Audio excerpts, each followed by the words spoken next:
1, 2, 3.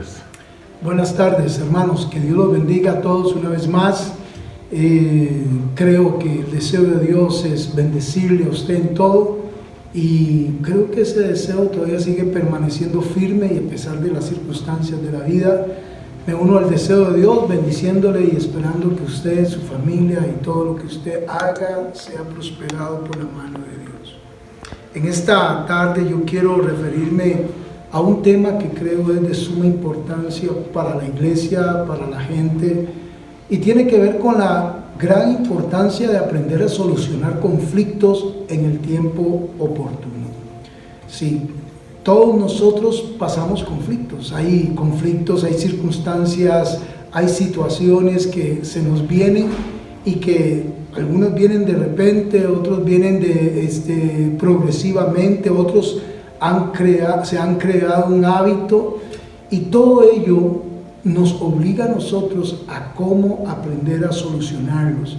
De hecho, todos los conflictos que se nos sobrevienen de alguna manera son cosas que vienen para que aprendamos a madurar y a crecer en la vida. ¿Qué es lo que ocurre? Que hay muchas personas que no saben solucionar los conflictos con la gente, no saben solucionar los conflictos con su esposa, con su esposo, con sus hijos, con sus hijas, con su jefe o con quien sea. Y al no aprender a solucionar los conflictos, cuando se dan cuenta, es que lo que se genera es una ruptura, un desquebrajamiento en el alma de la persona, y comienza más bien a acumular una serie de tensiones y situaciones que por último lo lleva a un caos familiar o un caos personal.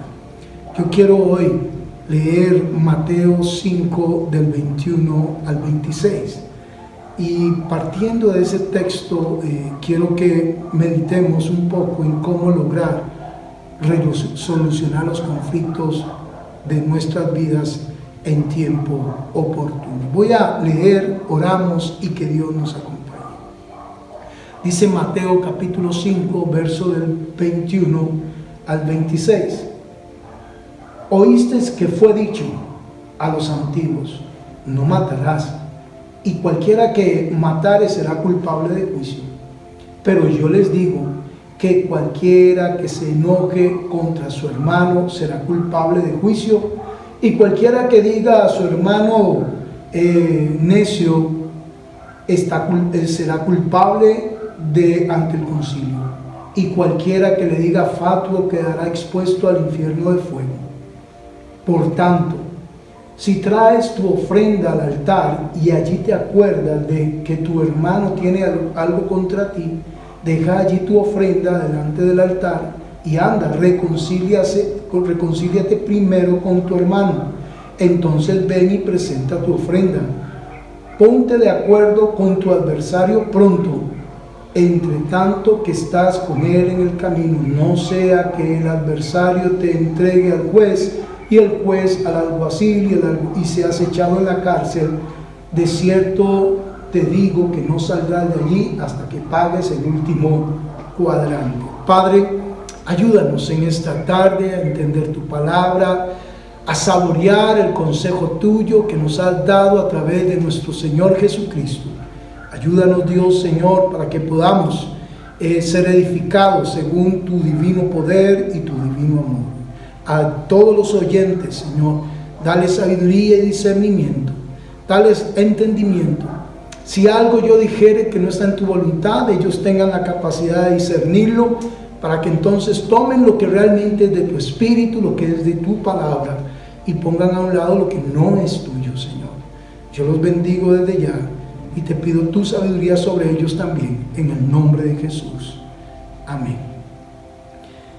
En la historia reciente, lo que hemos visto y hemos tenido muchos ejemplos de personas que, al no saber cómo solucionar conflictos oportunos, han llegado a un punto en donde acumulan gran cantidad de tensión en sus vidas, que cuando se dan cuenta están dañando, agrediendo y, ¿por qué no?, hasta matando las personas más importantes en su vida. Usted y yo sabemos lo que ha habido, los femicidios que hay últimamente, cómo hay hijos que agreden a sus padres o padres que agreden y violentan a sus hijos y así sucesivamente. La sociedad está llena de ejemplos en los cuales uno dice, wow, qué triste está esto. Pero cuando nos encontramos con el texto 21 del capítulo 5 de Mateo, nos encontramos con que el Señor viene y dice, ¿oíste qué fue dicho por los antiguos? No matarás, cualquiera que matare será culpable de juicio. Aquí me fascina esto porque de alguna manera el Señor nos lleva a un punto en donde debemos analizar de que hay personas que creen que si mata a alguien ahí está el problema. En realidad el Señor está diciendo, no necesitas matar a alguien para que seas culpable. Necesitas prestarle atención a las cosas previas antes de llegar a semejante situación. Hay personas que no le dan valor a las crisis y no saben solucionarlas, entonces van acumulando gran cantidad de tensión que entonces creen que no es nada porque no lo he matado. Y Jesús está diciendo, ¿oíste que fue dicho por los antiguos, no matarás, y cualquiera que mate será culpable? Casi que llevándonos a un punto de decir, bueno, si lo mató, sí es culpable, si no lo ha matado, no importa lo que ha hecho. No, sí importa. De hecho, Jesús, el Señor, nos lleva exactamente al previo antes de llegar a la matanza y nos hace ver que debemos aprender de alguna manera a controlar nuestros pensamientos, a controlar nuestros sentimientos antes de llegar a una situación caótica en el hogar, en la familia, en el trabajo. No debemos nosotros sencillamente amoldarnos al pensamiento que solo cuando ya maté es culpable. No, Jesús viene y explica que ese pensamiento en realidad no debe estar en nosotros, que nosotros no debemos esperar que solo cuando llega la muerte entonces ahora sí vamos a atender la situación. Lo que pasa en nuestra sociedad, mataron a tal mujer, un femicidio, ahora sí hay leyes y hay todo, se esperó que hubiera un femicidio para hacer algo, cuando tal vez ya esa mujer puso restricciones, ya hubieron casos en donde hubo aviso, pero no se alertó oportunamente o no se supo solucionar ese conflicto. Mira, hermana, amiga, usted mujer, o usted varón, no esperes que te maten para poder solucionar un conflicto o que te escuchen. No esperes que el daño sea severo para poder decir, ahora sí tengo que poner a hacer un alto. No. Jesús el Señor entonces nos lleva a que debemos tener cuidado a no esperar llegar a esa manera tan terrible de daño. Él viene y nos enseña que deberíamos atender la situación del conflicto oportunamente, pudiendo primero controlar ciertas situaciones. Ahora, cuando hay conflicto, hay emociones de por medio. Todo conflicto se mezcla con nuestras reacciones naturales, con nuestras emociones, de las cuales muchas veces nos hacen enojar, nos hacen gritar, nos hacen decir cosas que después herimos, maltratamos. Y aquí el Señor viene y dice, ¿quieren aprender a solucionar conflictos? Primero, no esperen que llegue a un punto de caos, de no retorno, en donde ya maté a alguien o alguien me mató a mí, o bien me dañó severamente. No lleguen a ese estado de no retorno, sino más bien cuando tengan un conflicto, lo primero que deben hacer, según dice el verso que dice ahí, pero yo les digo, dice el verso 22, que cualquiera que se enoje contra su hermano será culpable de juicio, y cualquiera que diga a su hermano necio será culpable ante el concilio. Y aquí Jesús viene y nos enfoca en algo primero direccional, claramente direccional. Tienes un conflicto, ese conflicto provocó en usted un enojo, atienda primero su enojo, controle primeramente su enojo antes de enfrentar el conflicto. Porque cuando nosotros no controlamos el enojo y vamos a enfrentar el conflicto, lo vamos a enfrentar lleno de sentimientos nocivos, de sentimientos y pensamientos nocivos, que lo que van a hacer es tratar mal a la persona con la cual yo tengo conflicto. De ahí que Jesús viene y dice, ten cuidado que tu enojo no te lleve a agredir a tu hermano, a tu esposa, a tus hijos, de tal manera que los llames de manera impropia, necios, fatuos, o aún palabras que no tienen ni nombre en este momento. Porque hay gente que no tiene control, dominio propio.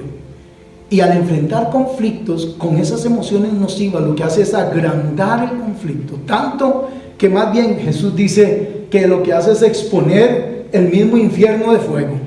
Hermanos, hay personas que en lugar de atender oportunamente sus circunstancias y conflictos, al no saber controlarse a sí mismos, lo que hacen es más bien atollar el asunto, y lo que hacen es más bien llenar todo eso hasta el mismo infierno. Hay hogares, hay familias, hay lugares, hay conflictos que es el mismo infierno, hermano querido. Y Dios no quiere eso. El Señor quiere que usted y yo aprendamos oportunamente a cómo solucionar eso. En la vida siempre hay aflicciones, en la vida siempre hay conflictos, siempre. Nadie se va a librar de eso. Ahora bien, el Señor sí nos dice: aprende primero a enfrentar tu enojo, a controlar tu enojo para que enfrentes tu conflicto. Porque si vas a enfrentar tu conflicto enojado, enojada, vas a decir palabras que después te vas a arrepentir. Vas a tomar actitudes que después vas a llorar. Pablo, ahí en Efesios capítulo 4, verso 26 y 27, usted lo puede leer en su casa, pero déjeme narrárselo. Dice: no se ponga el sol sobre vuestro enojo, no pequéis, no deis lugar al diablo. ¿Sabe que un enojo mal canalizado le da lugar al diablo? ¿Sabe que hay personas que con esa actitud iracunda traen el mismo infierno a su casa? Y lo que empezó como un conflicto natural que todos tenemos en las familias, en las casas, ahora se está viviendo mucho estrés. Aunque la cuarentena puede ser algo bueno que estamos viviendo, hay muchos hogares, hay mucha familia que no sabe vivir en familia y están entrando en una crisis de estrés, de tensión, que hay palabras, hay actitudes, hay cosas que se están dañando. Contrólese a usted mismo primero, canalice ese enojo. Déjeme decirle algo, para mí, yo creo que el enojo es una de las emociones más nobles. El enojo realmente no es una emoción mala, es una emoción de autoprotección. Nos enojamos cuando estamos de alguna manera siendo invadidos, o cuando sentimos que algo viene contra nosotros o contra lo que amamos.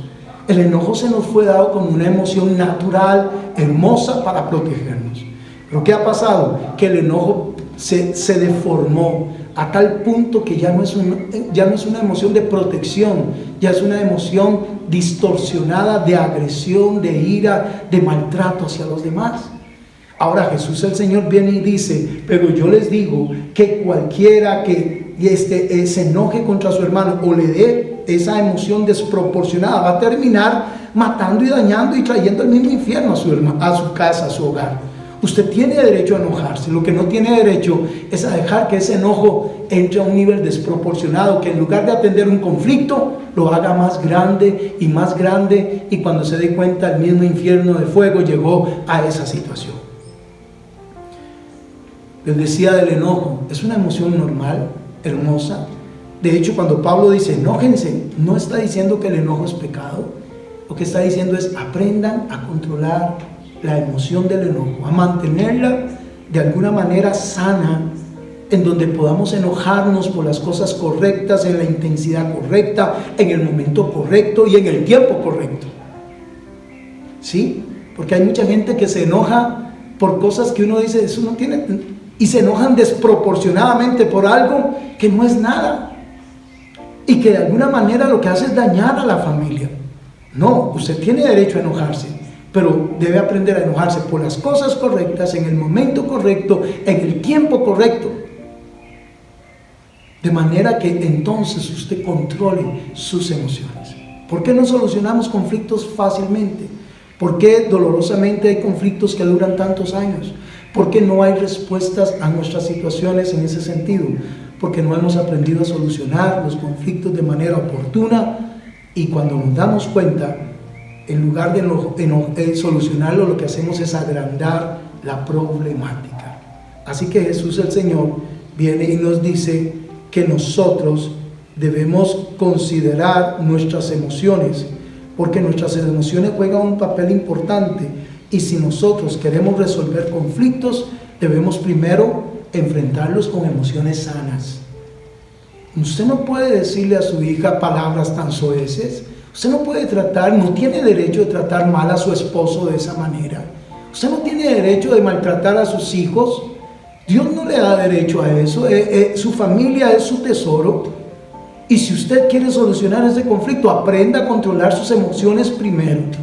Usted no puede tratar a su esposa de esa manera. Usted no puede andar maltratando a la gente y después nada más decir, perdóneme porque si yo soy así. No, usted no puede hacer eso. Usted tiene que aprender a controlarse, a tener dominio propio. Y si es que necesitas pedirle a Dios que sane tus emociones, esas emociones tan distorsionadas, pues humíllese ante la mano de Dios. Pero si usted no lo hace, la solución de sus conflictos no va a ser real. No va a ser real. No porque Dios no quiera, sino porque usted no está aprendiendo. Y yo espero que con esta meditación usted aprenda a solucionar conflictos, pero para ello aprenda primero a controlar su enojo. Tenga paz, pídale a Dios dominio propio, que es uno de los frutos del Espíritu Santo. Y si algo te ha mantenido enojado durante tiempo, no vayas a enfrentar ese conflicto con esas emociones nocivas, porque te vas a llevar una sorpresa que lo que vas a hacer es dañar y traer el mismo infierno de fuego a tu casa, a tu hogar, a tu trabajo o en esas relaciones. De hecho, cuando Jesús nos dice con respecto a nuestras emociones, al estar dañadas, pues vamos a dañar, porque nosotros, hermanos, damos lo que tenemos. Entonces, ¿por qué no se nos solucionan los conflictos? Porque sencillamente estamos dañados y queremos enfrentarlos con palabras, con gritos, con insultos, llorando, amenazando, hiriendo, coaccionando, gritando, y al final nunca se solucionó nada. ¿Sabe que hay gente en las familias que muchas veces han aprendido a manipular la situación? Y que tal vez la esposa quiere hablarle y lo primero que hace es enojarse, gritar para que no le digan nada. O bien hay hijos que son manipuladores, porque sencillamente, o mujeres que son manipuladoras porque no han controlado sus emociones, no le han pedido a Dios que sane esas emociones y que le dé dominio propio. ¿Quiere usted salir de todos esos conflictos? ¿Quiere aprender a solucionar sus conflictos en su casa, en su vida, en su hogar, en su diario vivir? Primero aprenda a controlar sus emociones. Esa emoción del enojo, entréguesela a Dios. Aún más, comience a solucionar esas situaciones que están ahí resueltas para que puedas luego enfrentar los conflictos de la vida diariamente. De hecho, vaya un momento al versículo 24, porque el versículo 23 y 24, mira lo que dice. Por tanto, si traes tu ofrenda al altar y allí te acuerdas que tu hermano tiene algo contra ti, deja allí tu ofrenda delante del altar y anda y ¿qué? Reconcíliate. Anda y reconcíliate. Para solucionar conflictos en la vida no podemos solucionarlos de manera que nuestras emociones estén distorsionadas. Hay que aprender a reconciliarse con el hermano, con la esposa. Hay que aprender a solucionar las situaciones irresueltas. ¿Cómo va a solucionar usted un conflicto actual si todavía está cargando emociones nocivas de hace 10 años? Y cuando va a atender un conflicto actual, está reclamándole todavía lo que pasó hace 20 años. Quiere decir que al no solucionar el pasado, el presente siempre se va a ver afectado.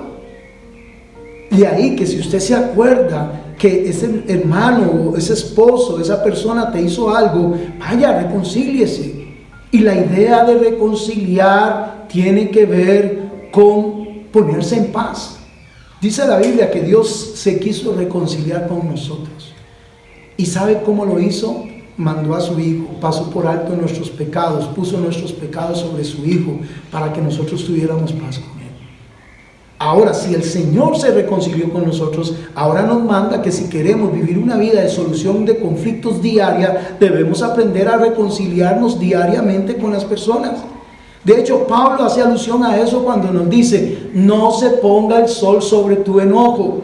En otras palabras, que no dures ese conflicto que tienes, que no dure más de un día, porque lo que va a ocurrir es que va a enfermar tus emociones, y al enfermar tus emociones no vas a poder solucionar asertivamente esa situación. y vas a andar lidiando con sentimientos, con basura en la mente. ¿O no le ha pasado a usted que cuando usted está enojado ya se acuesta en la noche molesto y comienza a basurear su mente y vienen pensamientos nocivos donde le dice, le hubiera gritado y le hubiera dicho, ¿y por qué no dije esto? Y estás basureando tu mente. Eso no es voluntad de Dios. ¿Sabe qué dice el Señor? Reconcíliese. No permita que tus emociones sean controladas por personas que te hayan herido. Aprende a tener dominio propio de ti mismo, y si alguien te hizo algo, o si alguien tiene algo contra ti, o si alguien, como dice Jesús, tú sabes que alguien tiene algo contra ti, vaya, dígale al hermano, mira, ¿qué te está pasando? Esto me ha dolido. Habla con él. Y lo que va a pasar es que vas a tener dominio propio para que cuando tengas que enfrentar un conflicto, ya tus emociones están estables. Pero ¿qué pasa si tus emociones, si usted no encuentra ese camino? Lo que va a pasar es que se está envenenando, y cuando algo vuelva a suceder, porque siempre sucede, entonces le acumulo lo que me hizo hace días, hace semanas, y cuando me doy cuenta es que exploto de manera irracional, dañando y dándole cabida al diablo, dañando lo que más amo, lo que más tengo. Dios nos da el consejo de que aprendamos a solucionar conflictos. Estamos en épocas donde mucho matrimonio se está divorciando, muchos hogares están en crisis. ¿Y sabe qué es lo más triste? Que rehacen su vida, dicen, y siguen cargando los mismos patrones porque no han sabido cómo aprender a solucionar los conflictos de la vida, y siguen cometiendo los mismos errores. La solución nunca es cambiar de pareja, la solución es cambiar del corazón, y solo Cristo puede hacerlo. Y el Señor lo que quiere es que usted aprenda a entregar esas áreas en su vida para que aprenda a solucionar sus conflictos diarios con la ayuda del Señor. Ahora, ¿cuál es el primer consejo? Vaya, dice, y reconcíliate, dándonos a entender que el orgullo no tiene cabida en esta situación. Hermano querido, si usted tiene conflictos en su casa, no le dé lugar a su orgullo. Mire, escúcheme, por amor al Señor, el orgullo lo que hace es arruinar tu vida. Hermana, el capricho, la actitud engañosa del corazón puede arruinar lo que Dios te ha dado. No lo permita, por amor al Señor. Si Dios dio un paso de reconciliación con nosotros, que éramos viles, que éramos hostiles, y Él de tal manera nos amó y quiso reconciliarse siendo nosotros culpables, ¿no deberíamos nosotros procurar reconciliarnos con nuestros hijos, con nuestras... No permita que el orgullo dañe lo que más amas.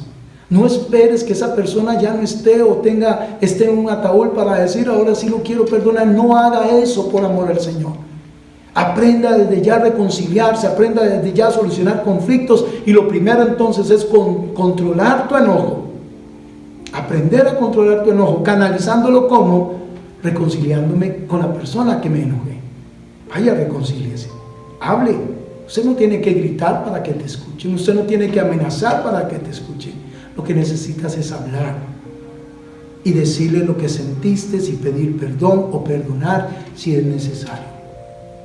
Reconcíliese con esa persona, porque eso va a sanar tu corazón y te va a dar control de tus emociones, y dejarás entonces de estar usando el insulto y las amenazas. Por otro lado, Jesús viene y dice en el verso 25, ponte de acuerdo con tu adversario. El progreso que se está dando aquí es interesante. Empezó siendo hermano y ahora termina siendo adversario. ¿Por qué? Porque cuando las emociones, hay un conflicto, si no se atienden oportunamente, entonces ya no lo veo como mi esposa, ya la veo como una enemiga, como un enemigo, porque las emociones nos hacen sentir eso. Pero no es tu adversario, es tu hermano. Vea lo que dice el Señor: ponte de acuerdo con tu adversario pronto, en tanto estás con él en el camino. No sea que el adversario te entregue al juez, y el juez al alguacil, y seas echado en la cárcel. Ahora, aquí el segundo aspecto que nos da para solucionar conflictos en momentos oportunos es que debemos de alguna manera no solo aprender a controlar nuestro enojo reconciliándonos, sino que también debemos aprender de alguna manera a ponernos de acuerdo. ¿Para qué? Para que nosotros entendamos también el punto de la otra persona. Sí, Cuando vamos a solucionar un conflicto no se trata de buscar razones, no se trata de buscar yo tengo la razón. En un conflicto nadie tiene la razón. Y la razón no es importante, es la paz. ¿Sabe que la Biblia dice en Hebreos capítulo 12, creo que es verso 15, busca la paz y síguela? Y evita que brote en tu corazón una raíz de amargura. ¿Por qué? Porque la paz nos lleva a ver al Señor diariamente en nuestras vidas, en nuestro hogar, en nuestra familia, y nos llevará a verlo en el cielo. Pero si no hay paz, porque no queremos ponernos de acuerdo, porque no queremos ceder, porque estamos llenos de orgullo, entonces eso lo que va a ocurrir es que te vas a meter en un camino escabroso y terrible. Jesús usa una metáfora hablando de que vas a ser echado en la cárcel y no vas a salir de ahí hasta que pagues el último cuadrante. ¿Sabe que hay personas que al no querer perdonar, al no querer solucionar situaciones, terminan en cárceles emocionales, en prisiones de oscuridad, tanto así que están dañadas mentalmente, físicamente, emocionalmente, porque sencillamente no quisieron ceder, porque dentro del conflicto lo que buscaron era que le dieran la razón. En un conflicto no hay búsqueda de razón, en un conflicto lo que hay es búsqueda de paz, porque puede ser que los dos tengan la razón, aunque parece increíble. ¿Sabe que cuando hay un conflicto, en caso de parejas, la percepción de cada uno es válida? Y que cuando hay un conflicto, aquí no se trata de que me den la razón a mí, se trata de poder entender yo la percepción de esa persona también, y juntos ponernos de acuerdo, y de decir, perdóneme, no entendía tu situación, ahora te comprendo. Y usted puede decir, gracias, yo también te pido perdón por haberte tratado de esta manera, o no entenderte también. Todos los seres humanos somos complicados, usted y yo lo sabemos. Y todos nosotros luchamos con conflictos terribles. Ahora necesitamos ponernos de acuerdo para poder salir adelante y resolver toda situación de la vida. Dice, creo que es Amós, ¿estarán todos juntos si no están de acuerdo? Y le decía yo una vez a las parejas de matrimonios esa pregunta, y ellos me decían que unos que sí, otros que no. Yo decía, no, claro, sí se puede estar juntos sin estar de acuerdo. El problema está en que estar junto con una persona que no está de acuerdo es bien difícil. Estar con una persona que no está de acuerdo con uno, hermano, la carga se duplica, se triplica. Estar en una casa, en un negocio, en lo que sea, con alguien que no está de acuerdo, que va de una manera y usted de otra, y te hiere, te maltrata, puede estar por un tiempo, pero tarde que temprano va a reventar. Sí puede estar juntos, pero no de acuerdo. Ahora, ¿cuál es el objetivo de esa pregunta? Que aprendamos a ponernos de acuerdo. Como Jesús dijo, ponte de acuerdo con tu adversario pronto.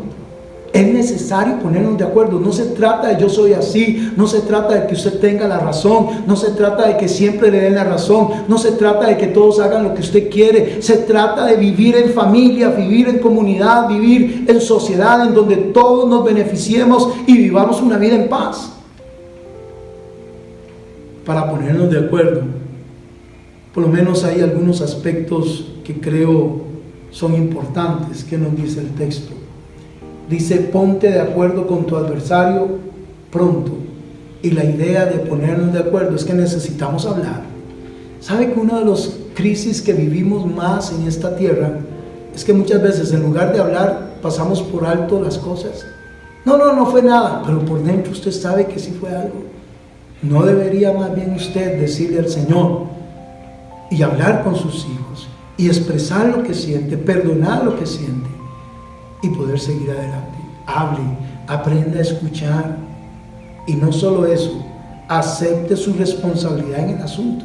Si usted quiere ponerse de acuerdo, no debe esperar que siempre le den la razón. Sea humilde, aprenda a reconocer su responsabilidad. Sí, mira, tienes razón, me puse muy bravo, te dije palabras, disculpe. ¿Sabe que una de las cosas que más hiere es cuando alguien quiere ponerse de acuerdo y la otra persona no asume su responsabilidad? Asuma su responsabilidad de la situación con humildad. Reconozca que usted falló, reconozca su participación y sobre todo tenga una disposición de cambio. No se aferre al término yo soy así, porque cuando usted se aferra al término yo soy así, usted está enrumbando su corazón a una mala actitud.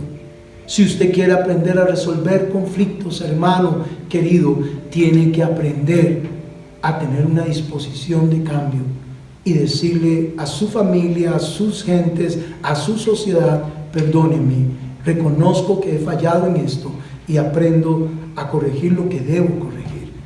El mundo no se va a adaptar a usted, la gente no tiene por qué adaptarse a usted. Todos tenemos que adaptarnos mutuamente para el beneficio mutuo y caminar juntos en la vida. Como pastor he tenido que ver personas que han perdido su familia, que han perdido sus negocios porque son demasiado orgullosos. Personas que no han querido ponerse de acuerdo, personas que se acostumbraron al yo soy así y hoy están sufriendo la soledad terrible. Ojalá que a usted no le pase eso. Haga un alto hoy. Aprenda delante de Dios a resolucionar los conflictos antes que venga el juez y el juez te lleve al alguacil y el alguacil te meta a la cárcel y no salgas de ahí hasta que pagues todo. Dios no quiere eso para usted. Por eso es que la Escritura, el Señor nos está enseñando que no hay que esperar simplemente llegar a un punto de crisis que ya estoy casi que malmatando a alguien. No, podemos solucionar las cosas ya oportunamente. Eso que constantemente te provoca enojo, eso que te está molestando, háblalo, ponte de acuerdo con tu familia, aprende a asumir responsabilidad, cambios, actitudes, y cuando te vas a dar cuenta, tienes algo hermoso en tus manos, en tu hogar, en tu familia. Nada más para terminar esta meditación, el texto de Mateo nos habla luego del adulterio y nos habla luego del divorcio. Y la secuencia que viene hablando ahí a mí me impresiona mucho, porque le voy a decir algo: cuando no sabemos solucionar conflictos oportunos, comenzamos a desear lo de otro y no valoramos lo que tenemos. Y no solo eso, cuando nos damos cuenta perdemos lo que tuvimos porque no tuvimos la humildad de corregir lo que debíamos corregir. Hermano querido, yo quiero orar por usted, por su familia, por su casa, pero quiero invitarle para que tenga una actitud de humildad. Y si tienes que humillarte ante Dios y ante tu familia, pide perdón, pídele a Dios dominio propio. No te aferres a esa actitud de yo soy así y busca actitudes de cambio, porque el Señor nos ha llamado a una nueva vida en Cristo Jesús. Padre, yo oro en este momento y te pido que el poder de tu Espíritu venga sobre mis hermanos, Señor. Oro, Dios, para que a todos nos dé sabiduría para poder solucionar conflictos en la vida de momento oportuno o de manera oportuna. A todos ayúdanos, líbranos de toda ira, de todo enojo, de toda arrogancia del corazón. Danos un corazón humilde, Señor. Danos dominio propio, Señor. Y ayúdanos, Señor, con humildad a reconocer lo que debemos cambiar y las fuerzas para cambiarlo, Señor, día con día. Aparta de nosotros la arrogancia y el orgullo y perdónanos si con nuestras palabras dañamos a los seres que más amamos, Señor. Perdónanos si dañamos a nuestros hijos, esposas, esposos e hijas, o aún padres, Señor. Perdónanos, Señor, si de algún momento hemos sido más bien instrumento del enemigo para dándole cabida por el enojo, Señor. Hoy nos humillamos y te pedimos misericordia y perdón y sabiduría en todo, Padre. Yo bendigo esos hogares, bendigo esas personas, bendigo esas familias en el nombre de Jesús. Amén. Que Dios te bendiga, hermano.